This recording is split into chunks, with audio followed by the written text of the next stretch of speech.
can be addicted to not selling and to not having sales in our business and to not achieving the lifestyle that we want to be living because of the sales we make and the impact we make in our world, and being able to lay on our deathbed going, yes, what I was born to do, and I did it, and I did it all the way, gas pedal all the way in, full throttle, I went. We can be addicted to not doing that just as much as we can be to something like crack or food. Me, I'm a food addict. I've had to admit that to myself because it's been my coping mechanism since I was 30. Not before. I'm not someone who's had it my whole life. I experienced compact trauma in a way that I could not handle when I was working on Canada's second largest child murder case with the provincial government. I will always fall back into that mode if I don't have things set up to keep me going in the right direction. The right direction meaning, like I said at the beginning, what I really want for myself and my life.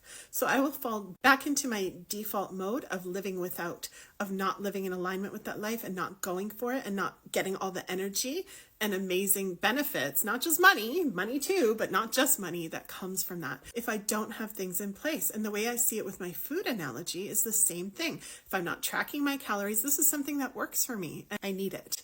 And I highly recommend that you track your sales as well. Even looking at a 0, or when I look at it and I'm like, okay, I had 4,000 calories when I'm supposed to be having more like 2. Even just looking at it, sitting in that place of observing and seeing what's going on gives you so much power.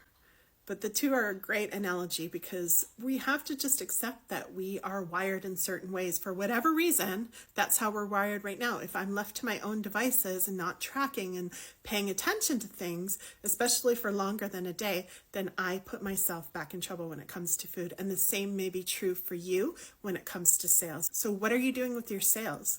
Are you making it a great experience for yourself? Are you doing whatever it takes to get yourself to that place where it is a great experience for you, where it doesn't feel icky? I had to do tons of work to get to that place too. Good news is that us women, especially if we have mental health stuff, like I have had PTSD since I was 15, we like doing this inner work. Why? Because it's win-win. We get to do that inner work to clear out whatever it is, the sales stuff, the food stuff, whatever, the chaotic relationship stuff. We get to do that work and benefit while we're doing it. So that becomes our work.